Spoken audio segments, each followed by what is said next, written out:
En la boca está el poder de la vida y de la muerte. Hablaremos palabras de vida y no de muerte, de salud y no de enfermedad, de riqueza no de pobreza, de bendición no de maldición, porque en nuestra boca hay un milagro. Dale un fuerte aplauso a la gente que nos ve en casa. Esta es casa de Dios, tu casa.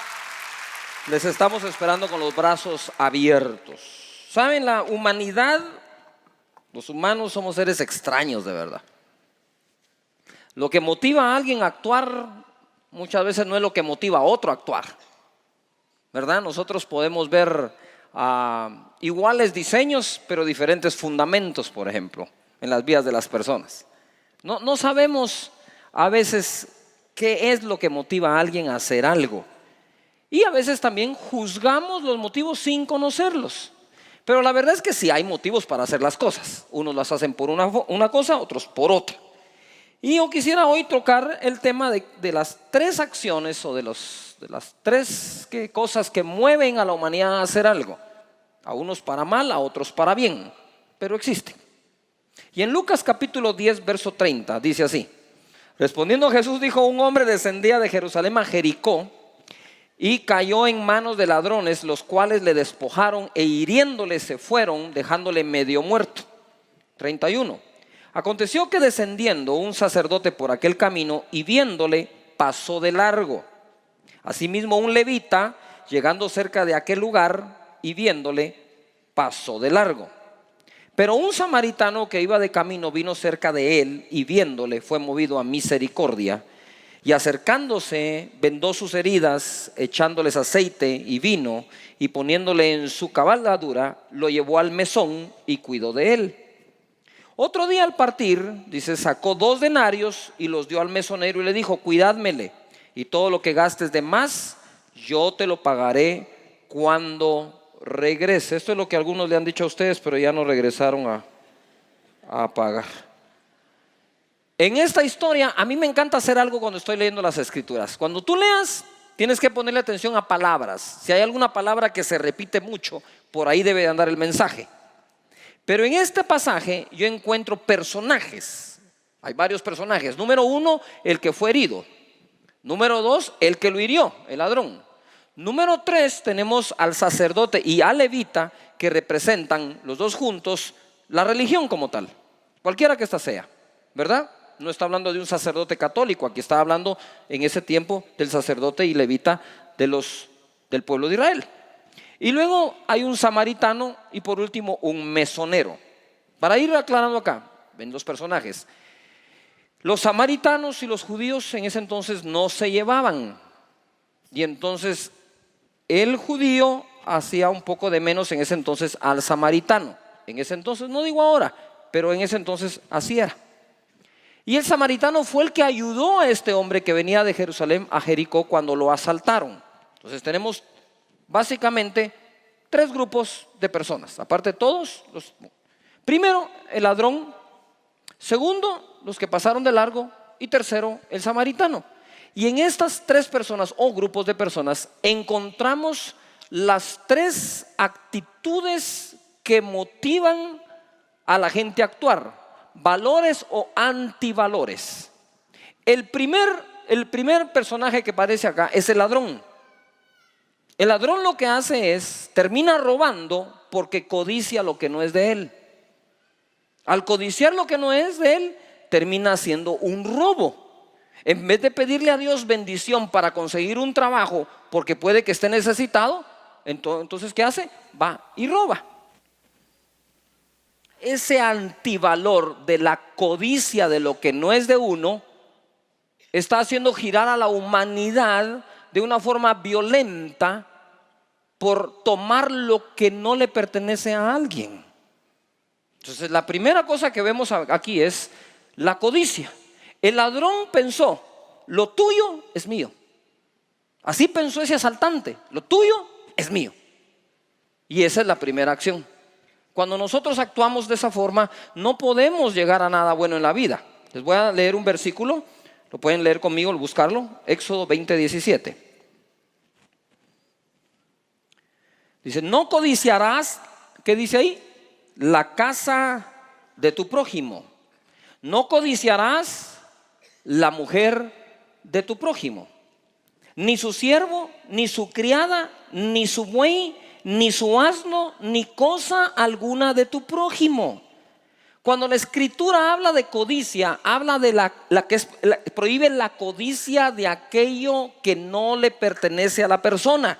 Dice, no codiciarás a la mujer de tu prójimo, no codiciarás la casa de tu prójimo.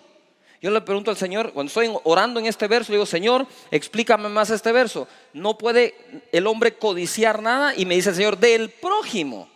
Del prójimo. Pongan atención, la Biblia dice, si nosotros codiciáramos la palabra, las escrituras, si nosotros codiciáramos la palabra como el oro y la plata, entonces la escritura manda a que codiciemos la escritura. No sé si me estoy explicando. Que la palabra de Dios sea codiciada por nuestro corazón.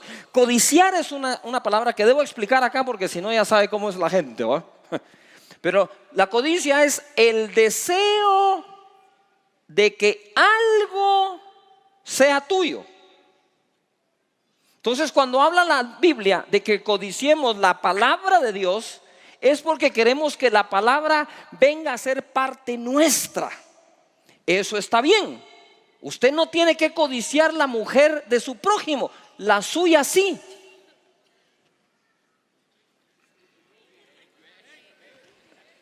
Les comió la lengua al ratón, decía mi mamá.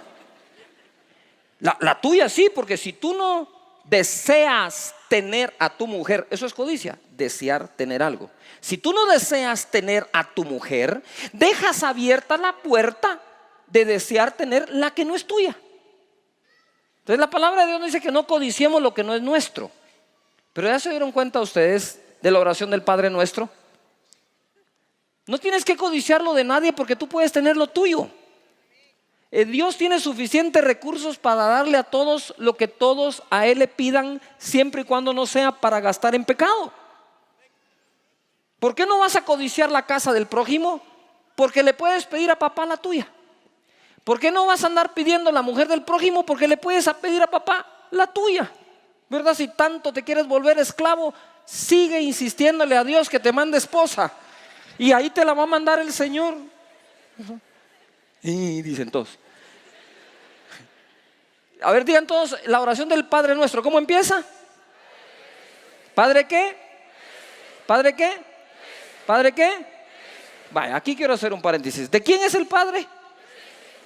Muy bien. ¿De quién es Dios? Nuestro. Como Padre es mío, yo tengo mi Padre. Levanta las manos y diga conmigo, yo tengo Padre, y está en el cielo. Amén. Él es tu Padre, te pertenece. Es tu papá. Es tu papá, tú puedes ir con Él, ministrarte con Él, ir a llorar con Él, a hablar con Él. Y como dice mi hijo Cachito, hay que ser lo más natural con Dios, porque es tu papá. Él dice, usted se imagina si yo entro a la casa de mi papá, es decir yo, y entra mi hijo y dice, hey papá, tú que empieza todo aquello que decimos antes de pedirle algo a Dios, ¿verdad? Tú que eres el pastor de la congregación, tú que tienes semejante unción, que siempre está.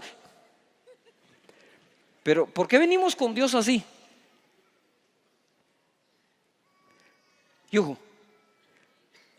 Y adornamos, y entre más adornamos, más sospecha que le vamos a pedir algo. Dice, tanta adoración, me huele que algo me va a pedir ¿va? Pero ¿de quién es el Padre? Nuestro. Y en esa oración dice, ¿y el pan qué? ¿El pan qué? Nuestro de cada día, dámelo hoy. ¿De quién es el pan? ¿Pero quién lo tiene? Tu papá tiene cosas que son tuyas. Él las tiene y las va a seguir teniendo hasta que se las pidas. Él no dijo en la oración del Padre Nuestro, ustedes oren, Padre Nuestro, que siempre me mandas el pan aunque no te lo pida. No dice, y el pan nuestro de cada día, dánoslo hoy. Es un hijo que le pide al Padre su pan. Es de Él, es del Hijo. Repite conmigo, mi papá celestial tiene cosas que son mías. La primera actitud, la que tuvo el asaltante, es hacia el hombre que iba caminando de Jerusalén a Jericó, es: lo tuyo es mío, y se lo arrebató. Codicia de lo que no es de uno. Eso no debe motivarte a ti en la vida, ni para los negocios. Pon atención. No te puedes tú a sentar y planear: ¿cómo le quito los clientes a este? Me las va a pagar. Porque la codicia de lo que no es tuyo en ese momento estaría motivándote a actuar y hacer un plan. Es mejor: Señor, oro por esa empresa, bendice esa empresa, suficientes habitantes tiene el planeta como para que tú me des mis clientes a mí.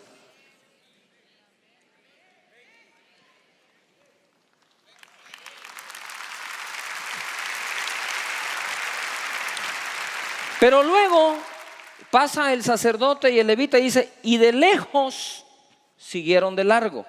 La segunda actitud es: lo mío es mío. Egoísmo. Esa es muy poderosa. Yo no me meto con nadie, nadie se meta conmigo. Ese no es mi problema. El problema de aquel a mí no me importa. A mí solo me importa el mío. No puedes tú dejar de ser una persona que codice lo ajeno para pasar a ser una persona que viva en su solo mundo. Eso no existe. Todos interactuamos de una u otra forma. Estamos interrelacionados todos de una u otra forma. Y aunque pareciera que los problemas de uno no son los nuestros, sí son parte. El problema social en el que vivimos lo tenemos que ayudar a solucionar todos juntos, poniendo cada uno su grano para que todo funcione. No podemos decir que aquel lo arregle, ese. Y estamos viviendo una sociedad de señalamientos en vez de coparticipar en soluciones. Aquel hombre pasó y dijo: no, de largo. ¿Cuántas veces hemos pasado de largo sin ponerle atención a lo que alguien más está viviendo o pasando? ¿Sabe cuánto está dominando esta actitud de egoísmo las vidas de los humanos y aún sus familias? Quizás nuestra sociedad no es tanto así en este momento, pero hay sociedades fuertísimas en que lo mío es mío, lo tuyo es tuyo y ahí que quede. Viven así: ok, nos vamos a vivir juntos. Sí, bueno, primero viven juntos para ver si resulta, ¿va? Ya si resulta, a ver si se casan. Pero me caso si tú tenés tu trabajo, yo tengo mi trabajo, tú tenés tu salario, yo tengo mi salario. ¿Cómo puedes tú unir los cuerpos y no unir los capitales? Porque amas más el capital que al mismo cuerpo. El egoísmo no puede regir tu comportamiento, porque no viene del Señor. Pasar de largo no soluciona nada. Entonces la primera es: lo tuyo es mío. La segunda es: lo mío es mío. Y la tercera actitud, que para mí es la más poderosa de todas, la que viene del cielo, la que es de Dios, es la que el samaritano tuvo con él: lo mío es tuyo. Y el samaritano tuvo algo que no tuvieron los demás. El samaritano se acercó y vio. Los otros no se acercaron. Pero cuando te acercas y ves, algo diferente te mueve. Y el hombre fue movido a misericordia, dice la Escritura. Mira lo que dice en el capítulo 4 de Efesios, versículo 28.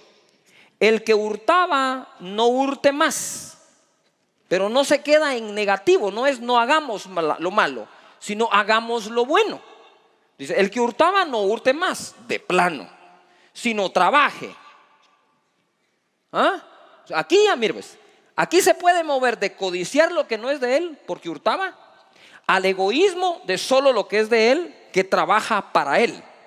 Pero este verso es más profundo de lo que lo hemos leído o hemos entendido. Dice: el que hurtaba, no hurte más, sino trabaje. Y cuidado, te quedas en eso. Sigue, dice aquí: haciendo con sus manos lo que es, ¿qué? Bueno, para que tenga que compartir con el que padece, ¿qué? Necesidad. Entonces, en cada porción de nuestro salario viene algo que Dios manda, por pequeño que sea, para que busquemos a quien bendecir que esté necesitado. Si tú esperas, como lo oigo en algunos, cuando sea rico, cuando sea esto, entonces voy a ayudar, no lo vas a hacer nunca. Pero si lo haces desde siempre y desde ya, lo vas a hacer siempre. Siempre. La generosidad es una fuerza que puede mover a la humanidad. Si en lugar de que lo mueva la codicia o el egoísmo, lo mueve la generosidad, podemos estar seguros que la sociedad va a ser distinta, va a ser diferente, va a cambiar. La familia misma cambia, todo alrededor cambia. Pero mira lo que dice acá, lo que veo aquí. Proverbios 19:17 dice así: a Jehová presta el que da al pobre, y el bien que ha hecho se lo volverá ¿qué? A pagar. Este versículo a mí me ocasionó problemas cuando lo leí. Aquí dice la Biblia que al que el pobre da, a Dios le presta y Él le volverá a pagar. Y en ese momento dije: oh Señor, yo sería incapaz de cobrarte. Y el Señor me dijo: hijo, yo soy incapaz de dejar de pagar. Nadie me tiene que cobrar para que yo pague. Entonces pon atención acá. Cuando tú eres un comerciante, tú compras un producto aquí, le subes lo que le quieres ganar y lo vendes acá, ¿sí o no? ¿Sí? ¿Eso es? El markup, dicen en mi tierra. Le pones el markup, la utilidad. Pero cuando tú compras acá y le das al pobre aquí, el que pone el margen es Dios.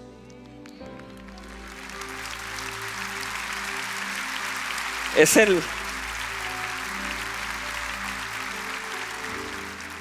Que partas el pan con el hambriento, dice.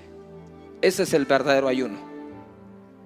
Es decir, dejé de comerme la mitad del pan por darle. No es que dejé de comer, es que compartí mi pan con alguien más. Ayuné. ¿Qué ayuné? La parte que no me comí.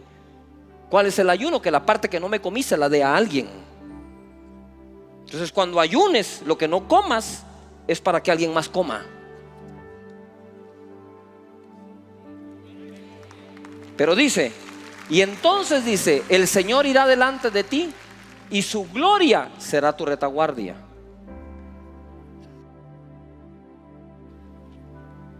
Cada cosa que tú siembras en un necesitado, en manos de Dios lo estás poniendo. Sea ropa, sea comida, sea zapatos. Pero la generosidad tiene que ser parte esencial de nuestro carácter. ¿Todavía están acá? Sin ningún interés, ni siquiera el de evangelizar. Nosotros no venimos con el par de zapatos y les decimos: si recibís a Jesús te doy zapatos. Eso es una manipulación terrible, religiosa. Tú los das porque tienes necesidad, punto. Aparte compartes de Jesús.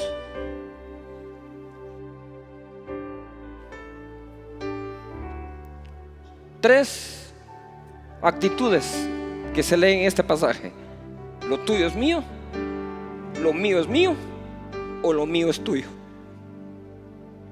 Este hombre, sigo con la enseñanza, este hombre tomó al enfermo y lo dejó en el mesón con el mesonero.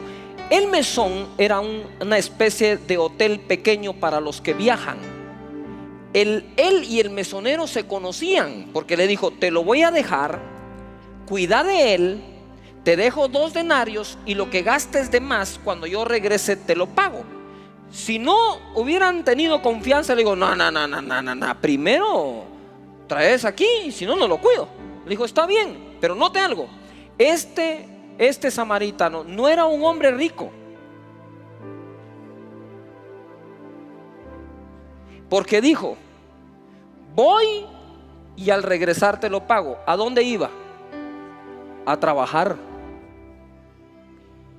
Porque entonces se cumple Efesios 4, que trabajando tenga para darle al que padece ¿qué?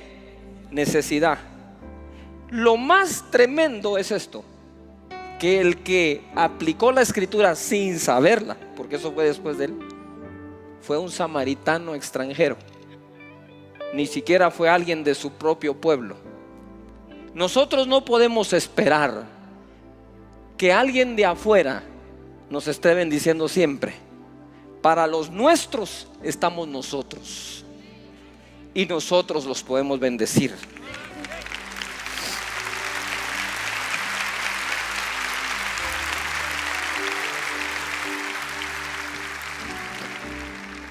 ¿Cuántos creen que podemos pedirle a Dios que nos dé esa actitud de ese samaritano?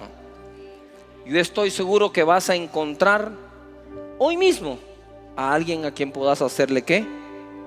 El bien. ¿Cuántos creen que podemos hacer un cambio en nuestras acciones radical? Podemos hacerlo. No pienses ahora en tu necesidad, pregunta por el de la par. Al rato te da una sorpresa el Señor ahí. ¿Estamos de acuerdo? ¿Qué tal si levantamos las manos al Señor y di conmigo: Señor Jesús, dilo fuerte, gracias por esta enseñanza. Oro a ti para que esa actitud que tuvo el samaritano sea mi actitud, en el nombre poderoso de Jesús. Gracias, Señor. Yo sé, Señor, que lo que al necesitado he dado, a ti te lo presté. Dile esto: yo jamás te cobraría, pero sé que tú todo lo pagas. Muchas gracias, Señor. Amén. Amén. Amén.